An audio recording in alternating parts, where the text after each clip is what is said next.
No coração do Império Romano, o poder, o luxo e a luxúria eram realidades da elite. Ao contrário, eram sonhos inseparáveis e quase sempre inalcançáveis para o resto da população. Quando entramos em um museu e vemos aquelas estátuas de mármores branco, temos a ilusão ou a sensação de que os romanos eram seres de uma dignidade glacial. Por engano, os romanos eram obsessivos pelo olhar. Vejam o caso de Orazio, o grande poeta, que mandou revestir seu quarto, o speculatum cubiculum, com espelhos de vidro caríssimos. Ele precisava se ver em todos os ângulos. Os romanos tinham uma relação com o sexo que passava, antes de tudo, pelos olhos. Mas não era apenas a elite.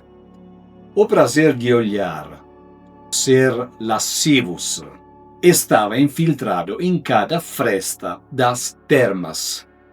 Os textos nos contam que os romanos construíam pequenas aberturas nas paredes das termas e bordéis apenas para espiar os corpos nus. O sexo romano era público, era ruidoso e era, acima de tudo, uma questão de geometria social, onde você se posiciona e quem está olhando para você. Se pudéssemos colocar cor naquelas estátuas e som naquelas ruas, o que ouviríamos seria o barulho de uma sociedade obsessiva, barulhenta e, acima de tudo, visual. Para o romano, o sexo não era algo que se escondia sob os lençóis. Era algo que se encenava, se pintava nas paredes e se exibia como prova de poder.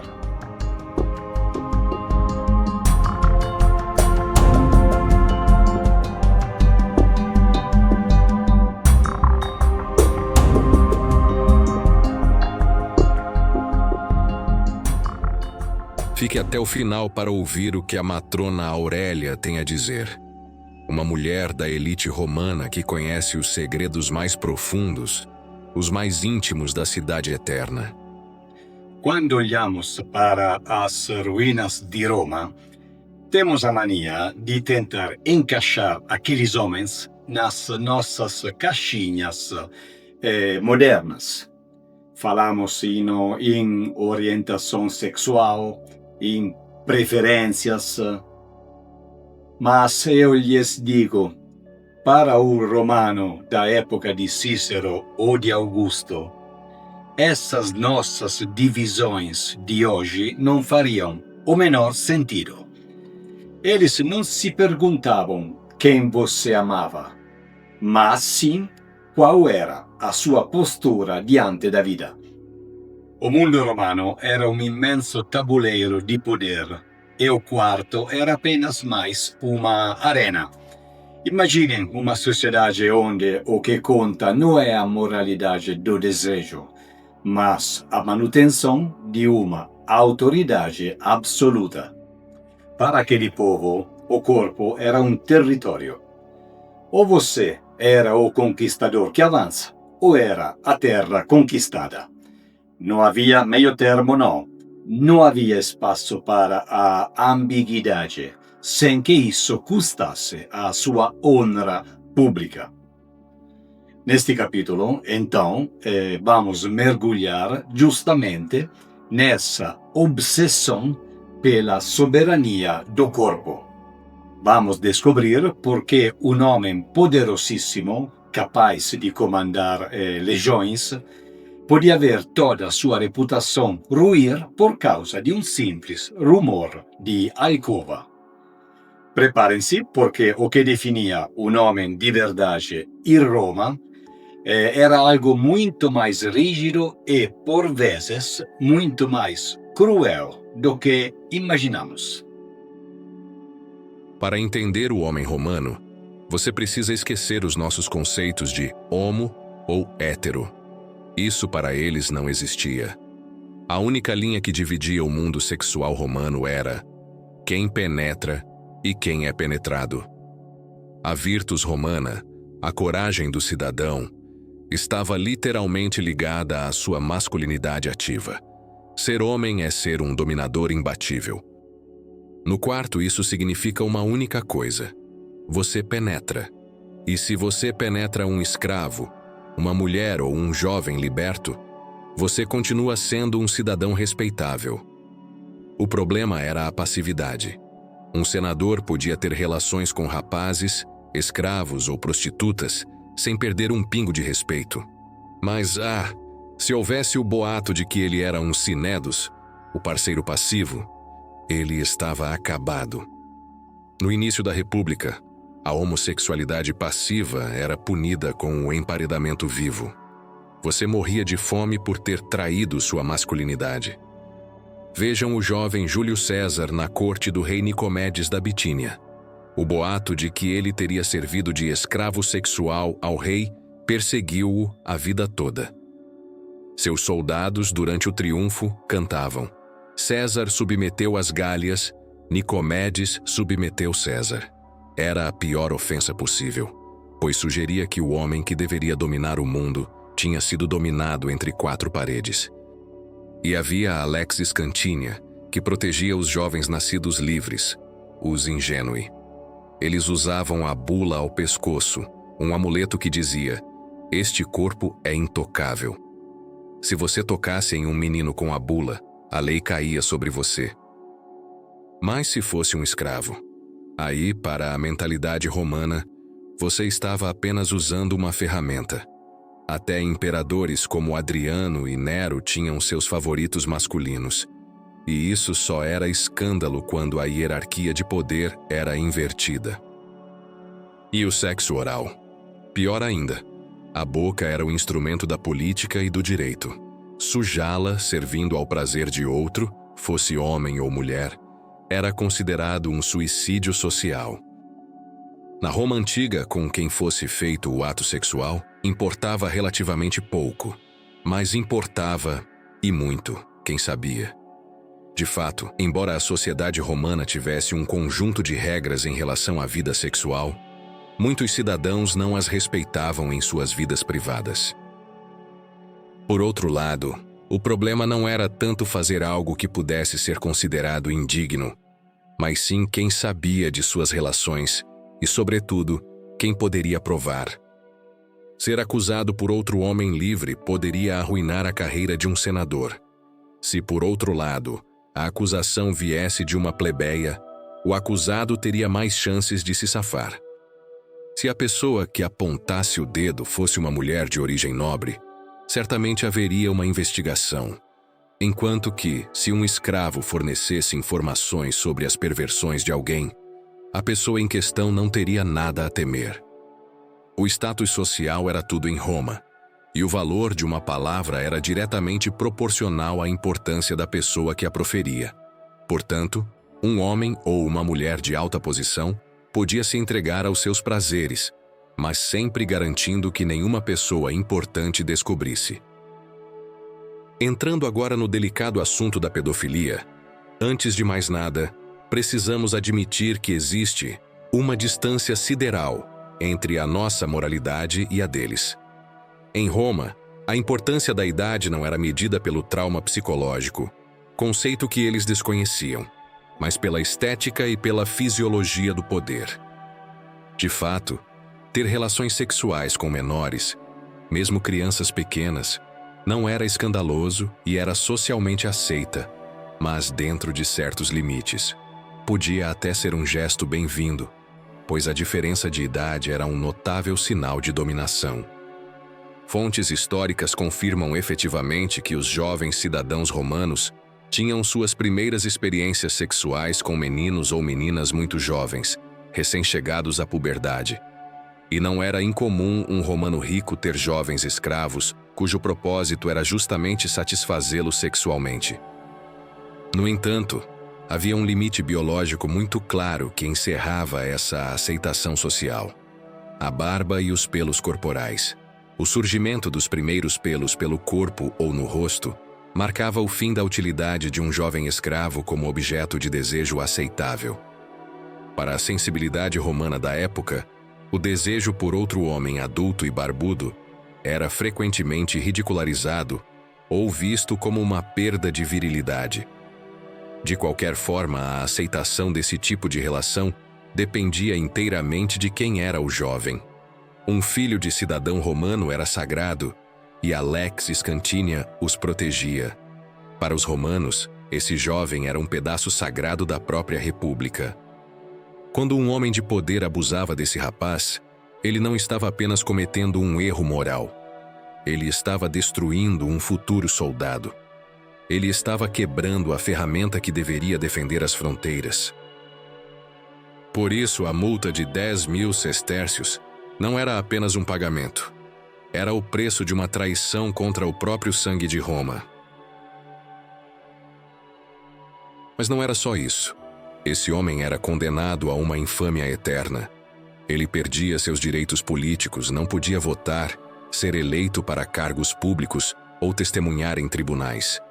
Ele se tornava uma sombra na sociedade romana. No final do quarto século, com o imperador Teodósio, o que antes era uma multa tornou-se um crime capital. E a punição passou a ser a morte pelo fogo ou a espada, refletindo uma mudança radical na percepção do corpo e do pecado. A puerícia, infância, de um jovem nascido livre era também protegida pela toga pretexta e pela bula, o amuleto de proteção que mencionei momentos atrás. Violar um jovem cidadão era um crime gravíssimo, uma mancha na honra da família e um ataque ao corpo político de Roma. O cenário mudava completamente quando olhávamos para os escravos. Pueri delicati. Estes jovens, muitas vezes escolhidos pela sua beleza, não possuíam direitos sobre o próprio corpo. Para o mestre, o uso sexual desses jovens era visto com a mesma naturalidade com que se usa um móvel caro ou um vinho fino. O sexo com a esposa geralmente tinha como objetivo a procriação.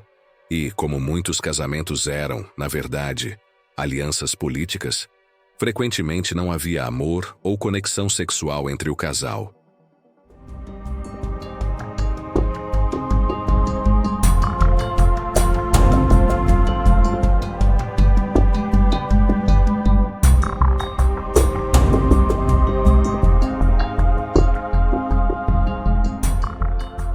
Existe um erro comum quando pensamos na mulher da Roma antiga, ou de acharmos que elas eram meras figurantes, peças passivas num jogo de homens.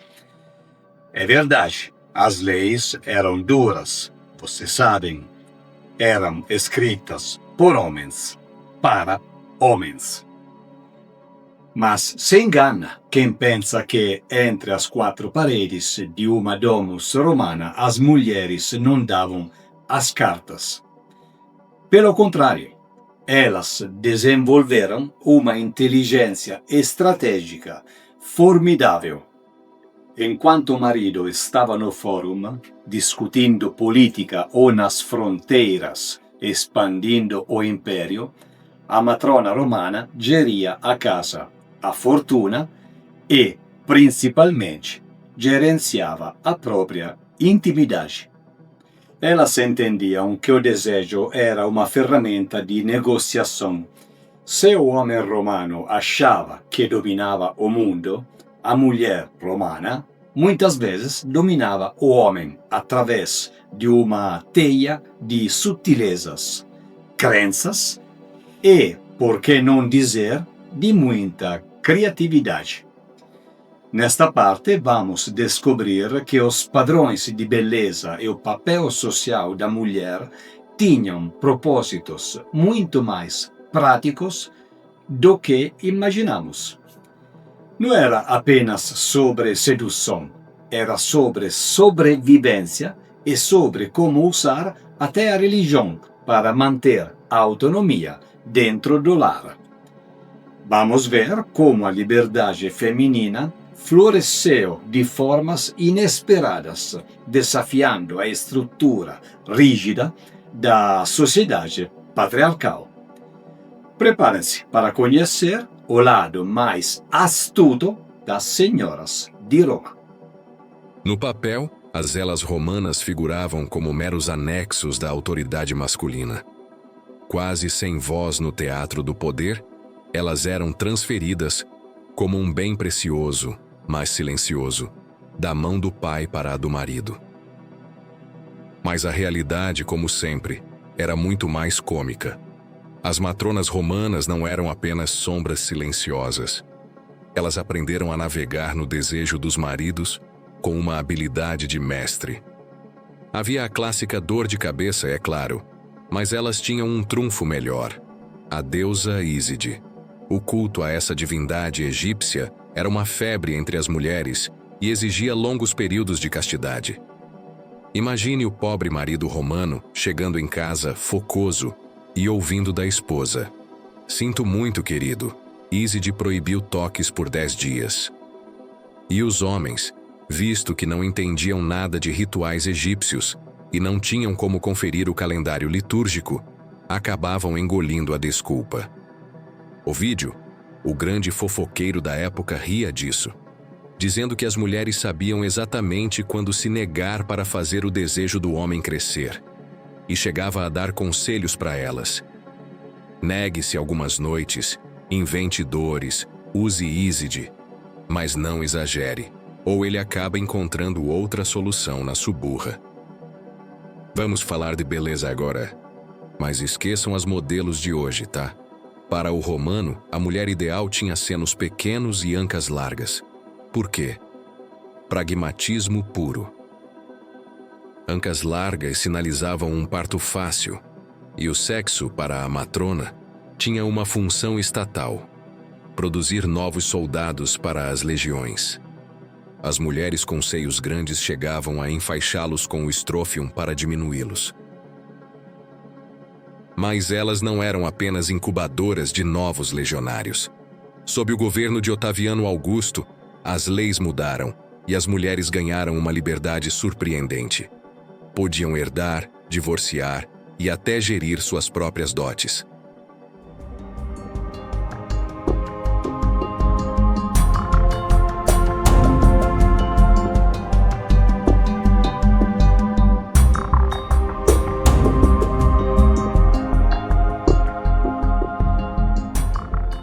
Nós temos uma ideia romântica, mas caótica também, do submundo das cidades antigas. Imaginamos becos escuros e uma desordem absoluta. Mas em Roma, a realidade era muito mais, digamos, organizada. Para o Estado romano, o prazer não era uma questão de pecado ou de moralidade cristã, que ainda não existia, aliás, como a conhecemos agora. Era uma questão de ordem pública e, claro, de impostos. Se você quisesse oferecer serviços íntimos na Cidade Eterna, você entrava na engrenagem da burocracia imperial. Era preciso se apresentar diante da autoridade, dar nome e sobrenome e entrar para uma lista oficial. Era uma vida marcada pela exclusão social, é verdade, mas regulada por uma eficiência administrativa que nos deixa boquiabertos até hoje. E o que é mais curioso é que eles criaram soluções geniais para os problemas do cotidiano. Imaginem uma cidade que era o centro do mundo, cheia de estrangeiros, marinheiros e soldados que não falavam uma palavra sequer de latim. Como fazer os negócios íntimos fluírem sem mal-entendidos? E como lidar com o dinheiro oficial em lugares onde a dignidade do imperador não deveria se pisar nunca? Neste capítulo, vamos entrar nos bordéis de Roma para entender como o marketing de rua e até um sistema de fichas muito peculiar faziam dessa indústria uma máquina perfeitamente azeitada. Vamos descobrir que, nas calçadas romanas, até a poeira tinha algo a nos dizer. Se o sexo em casa era complicado, nas ruas de Roma ele era uma indústria regulada e tributada, e a prostituição em Roma era uma verdadeira máquina administrativa. Se você quisesse se tornar uma meretriz, não bastava querer. Você tinha que ir ao edile, o magistrado da cidade, e se registrar como se estivesse abrindo uma padaria. Era quase o mesmo caminho burocrático. Tinha que declarar sua idade, seu nome real, seu nome de guerra e suas especialidades. Uma vez registrada, você se tornava uma infame, perdia direitos civis, mas ganhava a permissão de trabalhar. E o preço? O sexo em Roma podia ser incrivelmente barato. Um serviço básico custava 2 asses, o mesmo que 2 pães, ou um prato de lentilhas, leguminosa barata e abundante em Roma, ou um copo de vinho vagabundo. Esse preço era aplicado não apenas em bordéis, mas também aos serviços de garçonetes. E por essa razão, a clientela geralmente era de origem humilde. As mulheres, e com menos frequência os homens, que se prostituíam ali, eram escravas pobres ou libertas, que não tinham esperança de melhorar sua condição. No entanto, as meretrizes eram completamente diferentes. Eram mulheres instruídas e ricas que não apenas ofereciam favores sexuais, mas também eram uma companhia agradável. As prostitutas das favelas da época tinham uma péssima reputação, então os membros respeitáveis da sociedade tentavam evitar serem vistos com elas. Como resultado, as mulheres que exerciam essa profissão precisavam ser facilmente identificáveis. Elas, portanto, eram identificadas pelo cabelo tingido de cores artificiais, azul ou laranja, ou pela toga.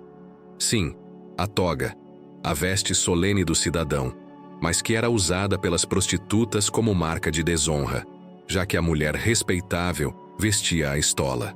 As mulheres mais belas de Roma, uma noite de celebração. A nós, saúde! Que Baco encha nossas taças. E havia o marketing. Algumas gravavam na sola das sandálias, em relevo, a palavra sequere-me, siga-me. Elas caminhavam e deixavam a poeira da rua escrita, guiando os clientes até a porta de seus quartos. E como se pagava? Aqui está o detalhe fascinante. As spintree eram fichas de bronze com desenhos de posições sexuais de um lado e um número do outro. As spintree, de um lado, continham 15 diferentes representações sexuais entre copulação e felação, e um número de 1 a 16 que indicava o valor da prestação. O número 16 se supõe que caracterizava a prestação mais cara de todas, ou uma relação por uma inteira noite. E por que não usar moedas com a cara do imperador em um bordel? Claro que não. Nem pensar. Seria um grave insulto ao César. Então usavam-se essas fichas e se compravam na entrada. Além disso, as spintree ajudavam a superar toda barreira linguística. Era suficiente entregar à moça escolhida o tipo de ficha que o cliente escolheu na entrada, e ela, baseando-se no modelo da spintree que recebia, organizava o seu trabalho. Se o cliente era um marinheiro grego, um mercador germânico ou egípcio, um vendedor de escravos da longe Síria, e que ninguém falava uma palavra de latim, não importava. O desenho da posição sexual na ficha resolvia toda a transação. Era o cardápio visual do prazer romano. Antes de chegar à parte final do capítulo, vamos fazer um apanhado geral de 3 das personagens femininas que encontramos nessa narrativa. A matrona era o símbolo oficial da honra e castidade, protegida pela estola e pelo véu. Mas, por trás das paredes espessas de suas vilas, essa fachada de pureza muitas vezes ruía. De fato, não eram raros os casos de matronas que, cansadas da rigidez de seus casamentos por contrato, Entregavam-se a prazeres proibidos, arriscando o nome da família em adultérios que poderiam escandalizar a moral romana. A meretriz era uma mulher pública. Por lei, devia obrigatoriamente vestir a toga, tradicional traje masculino, para sinalizar sua perda de honra e status de cidadã. A prostituta era o ápice do exotismo comercial. Usava perucas coloridas e túnicas transparentes, revelando com pouca discrição as suas partes mais íntimas, com o objetivo de atrair mais clientes possíveis no caos das ruas e vielas dos bairros mais pobres de Roma. Olhem bem para estas 3 mulheres. Cada uma delas representa um destino feminino muito diferente.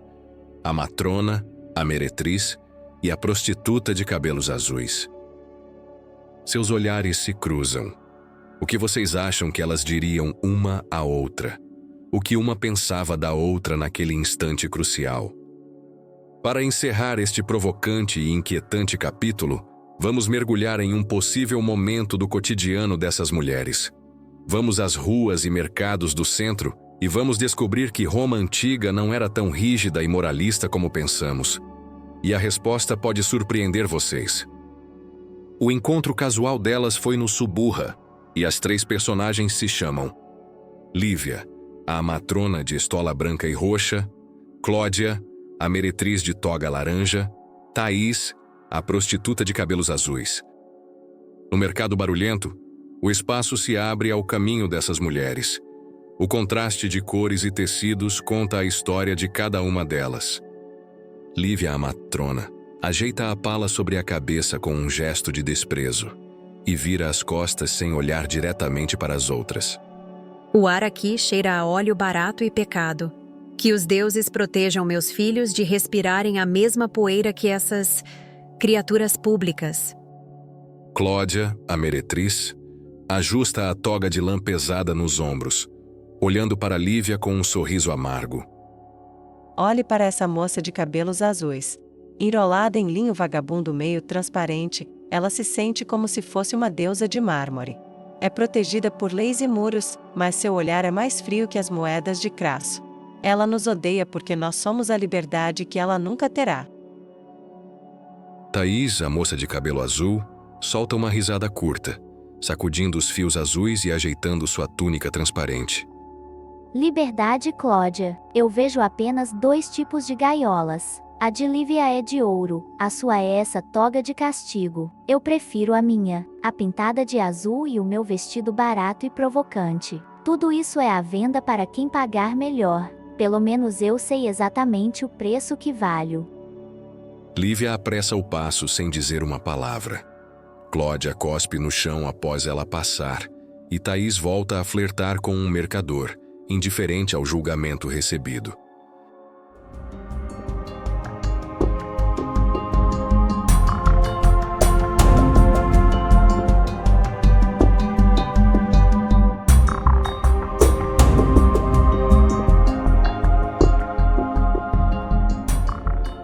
Se pudéssemos pegar uma máquina do tempo e caminhar pelas ruas de Pompeia, o que mais nos chocaria não seria a arquitetura ou as roupas dos moradores. Seria a absoluta naturalidade com que o prazer estava exposto em cada esquina. Para nós, existe uma separação clara entre o sagrado e o profano, entre o que é público e o que é privado. E para os pompeianos, bom, essa linha para eles praticamente era quase inexistente. O que vamos ver agora desafia até a nossa ideia moderna de entretenimento. Imaginem que para eles o ato físico não era apenas uma questão de instinto, mas podia ser uma performance de habilidade técnica e equilíbrio, quase como um esporte de alto rendimento. E mais curioso ainda, eles viam a intimidade como uma questão de saúde. Nesta parte, vamos descobrir que os médicos daquela época receitavam o prazer como se fosse um xarope para equilibrar o corpo. Vamos conhecer figuras que eram verdadeiros ídolos das multidões, homens que viviam sob a sombra da morte na arena, mas que eram vistos como a cura para os males do espírito e do corpo.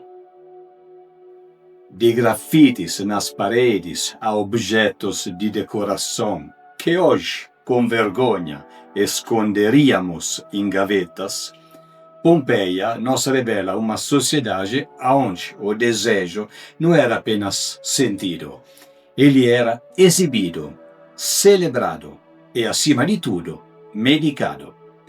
Preparam-se para um mergulho no lado mais vibrante e performático do Império.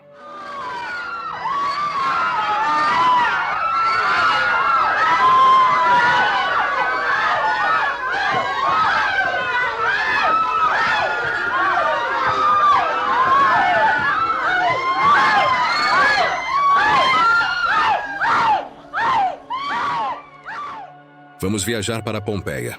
Lá, o sexo era acrobático, quase uma disciplina olímpica. Imagine entrar em uma taberna e ver dois funâmbulos equilibrados em barras de ferro sobre as mesas. A mulher, vestindo apenas um strophium, o sutiã da época, tinha que andar de quatro, ser penetrada por um homem e, ao mesmo tempo, servir vinho de uma ânfora sem perder o equilíbrio. O sucesso do show dependia do equilíbrio dela e da precisão dele. Era um sexo esportivo e era considerado entretenimento de elite. E havia o culto à Vênus física, a deusa do prazer terreno, celebrada em grafites por toda a cidade. Não é incomum que escavações revelem mosaicos ou objetos com temas sexuais. O que hoje chamaríamos de pornografia era algo muito comum para os romanos, que utilizavam seus elementos em mosaicos, estátuas e objetos pessoais, como espelhos. E os gladiadores? Eles eram as estrelas de rock da época. Nos muros das casernas em Pompeia, lemos sobre um tal de Selado, o Trace. Ele é descrito como o suspiro das garotas e o médico noturno. E por que um médico? Porque o sexo era visto pelos médicos antigos, como Galeno, como um equilíbrio de humores. Ele não curava febres, mas curava a insônia das mulheres romanas que, cansadas dos maridos burocratas, buscavam o vigor bruto desses homens condenados à morte.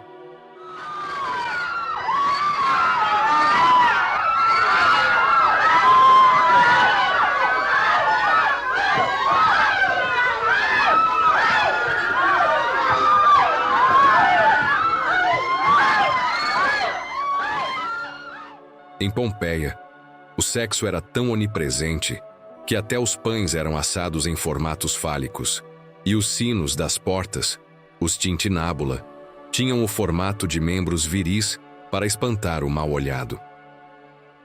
A masturbação masculina, por exemplo, era recomendada pela medicina para liberar o excesso de fluidos. Já a feminina era criticada, não por ser pecado, mas porque o homem perdia o controle sobre o prazer dela. O controle, sempre o famigerado controle dos homens romanos.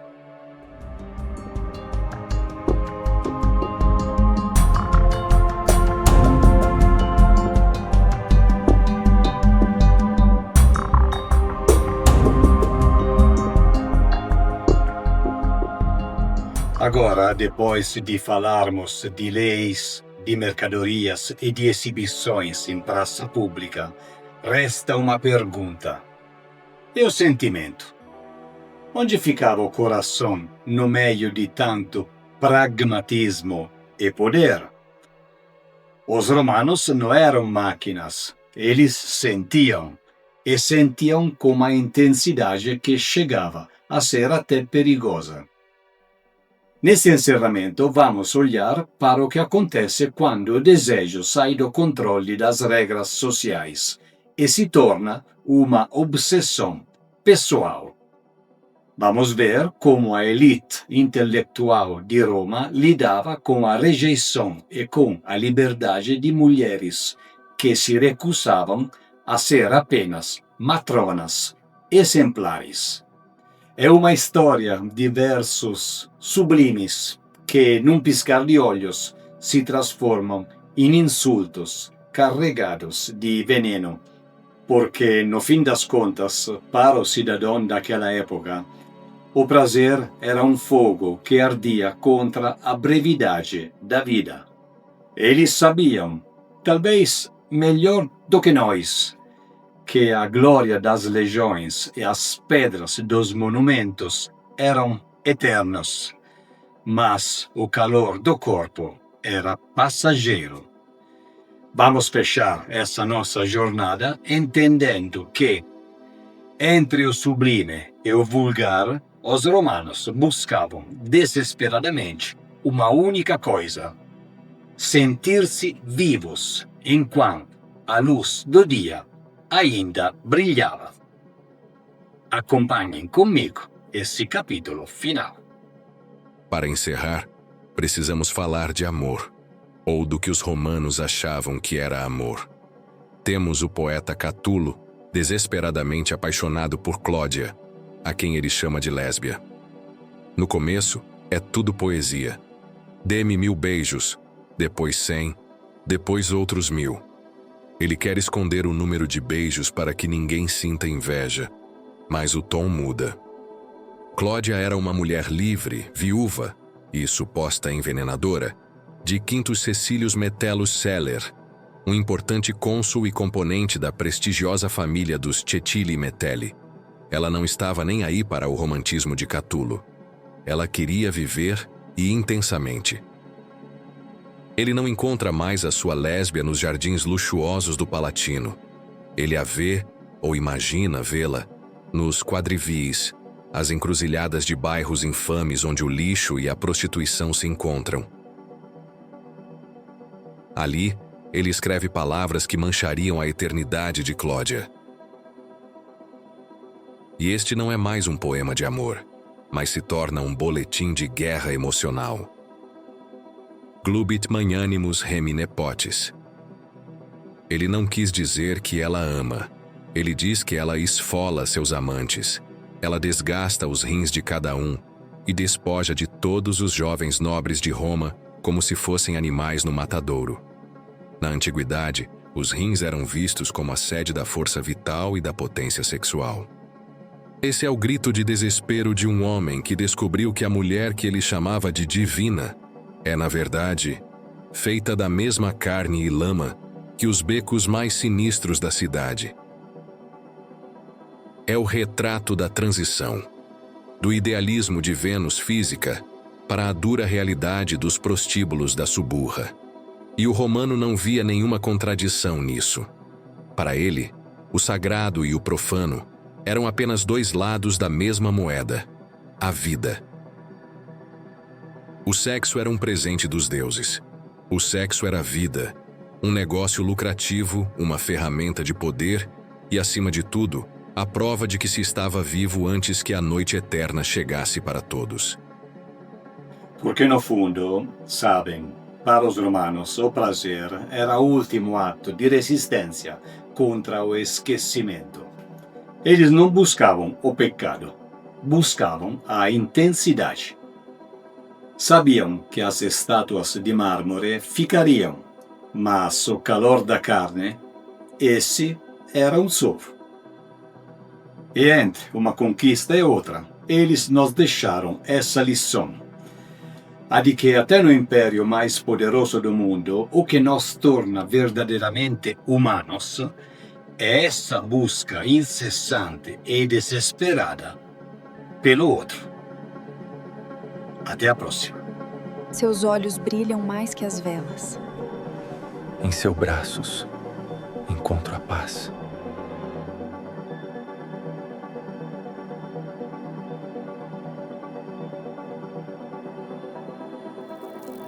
Aqui em Roma, o prazer não é um segredo sussurrado, mas uma força da natureza. É o sangue que corre quente sob o mármore frio da cidade. Amamos com a mesma fúria com que conquistamos o mundo. Pois o que seria a vida, se não este breve e glorioso incêndio dos sentidos? Aproveite o fogo antes que as cinzas não reclamem.